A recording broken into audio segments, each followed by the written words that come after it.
बड़ा संवेदनशील मुद्दा है कि सीवरेज के पानी या ओपन जल भराव की वजह से किसी की मृत्यु ना हो।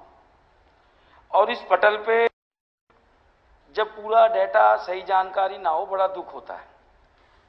जैसे मैं का ये एग्जाम्पल लूं, 4 आदमी क्यूआरजी अस्पताल में सीवर गए, उनका कोई वर्णन नहीं है।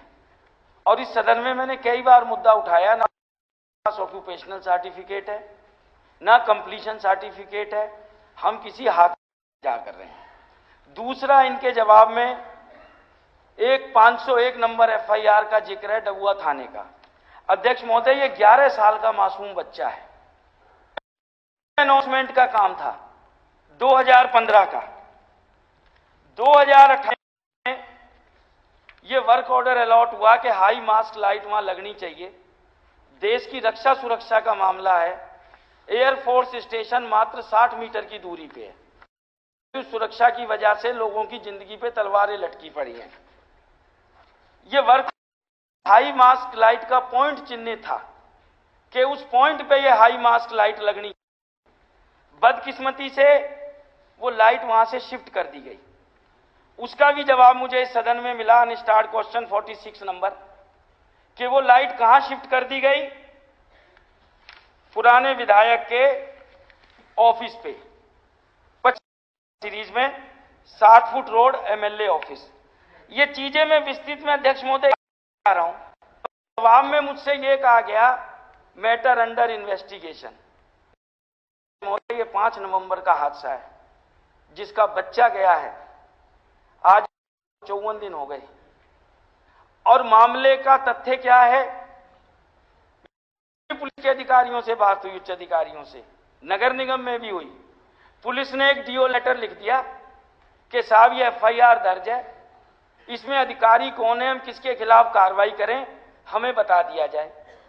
यूएलबी डिपार्टमेंट 54 दिन से जांच कर कि हम किसके खिलाफ परमिशन दें। और ये चीजें मैंने एक एक व्यक्तिगत तौर पे, ये कागज तो मैं आज हाउस में रख रहा हूं ना, माननीय मुख्यमंत्री जी, मंत्री, एडमिनिस्ट्रेटिव सेक्रेटरी, सबको एक एक विवरण के साथ कि साहब ये सीएम अनाउंसमेंट है, ये वर्क ऑर्डर है, लाइट वहां लगी होती उस बच्चे की जान बच जाती। ये नाले की पेमेंट हो गई बिना स्लैब दिया, उस ठेकेदार की पेमेंट किसने करी, उसकी जांच कर लो। पर बदकिस्मती की बात है, गंभीर प्रश्नों के भी जवाब हम एमएलओ को नहीं मिलते। एक डिप्टी साहब के यहां से स्टेटमेंट आती है कि आप एमएलओ की ये चिट्ठी आ गई है, हम कार्रवाई कर रहे हैं।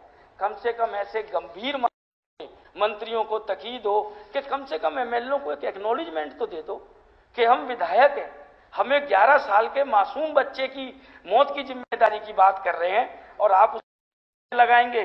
तीसरा अध्यक्ष महोदय, इसके अंदर जो मुआवजे की बात है 10 लाख रुपए, आप देखेंगे फरीदाबाद के जितने केस हैं, compensation given by private company, क्या प्राइवेट व्यक्तियों ने उनकी मौत के जिम्मेदार हैं? मौत के जिम्मेदार कहीं ना कहीं हमारी नीति है, प्रशासन की कमी है। वो लोग मुआवजे क्यों? और उसका एक टाइम बाउंड भी होना चाहिए सर, कि भाई आज ये 11 साल का इकलौता सर वो कुणाल, उस परिवार का, उस बच्चे से बहुत उम्मीद थी उस परिवार को कि बच्चा हमारा बड़ा होगा, हमारा बुढ़ापे की लाठी बनेगी।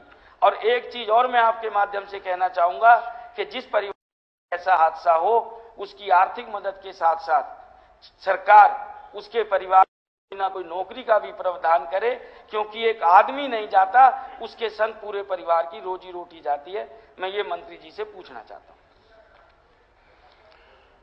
अध्यक्ष जी, मंत्री जी ने जो 3 ऑनरेबल एमएलए ने जो क्वेश्चन किया है 3 भागों में किया है और उसमें जानकारी मांगी थी कि 2015 से 30 नवंबर 2022 तक हुई, उनका क्या हुआ, उनका क्या मुआवजा हुआ, उसकी जानकारी हमने एनेक्सर्स में। ऐसे कोई इंडिविजुअल केस है तो उसके बारे में अलग से पूछ लें या मुझे समय दे, पूरी जानकारी लेकर मैं आपको बता दूंगा। महोदय, एनेक्सर में 4 आदमी इकट्ठे मरे हैं अस्पताल के अंदर, और आपने फरीदाबाद का एनेक्सर में ये लिखा है कि 2 ही आदमी की डेथ हुई है, का नहीं है। नहीं, फरीदाबाद के एनेक्सर में जहां तक मुझे ध्यान है, इसमें 3 डेथ और नेशनल ह्यूमन राइट कमीशन में जांच चल रही है उसकी साहब। 2015 में एक डेथ हुई है, 2022 साहब मैं 22 की बात कर रहा हूँ, QRG अस्पताल का नाम ले रहा हूँ बार बार। 4 सीवरमैन मर गए उसके अंदर, नेशनल ह्यूमन राइट कमीशन में जांच चल रही है वो उसकी। इसमें हमें कोई जानकारी पुलिस विभाग ने नहीं दी, हुई है तो उसको हम इंक्वायर करवाकर उस पर उचित कार्रवाई। वही तो हम कह रहे हैं कि हाउस में जानकारी पूरी नहीं है। नहीं तो ये एग्जामिन करवा लेंगे ना जी, जो हमें जानकारी प्राप्त हुई। 2 और कह रहे हैं तो आप ये दे दीजिए, मैं इसकी जानकारी करवा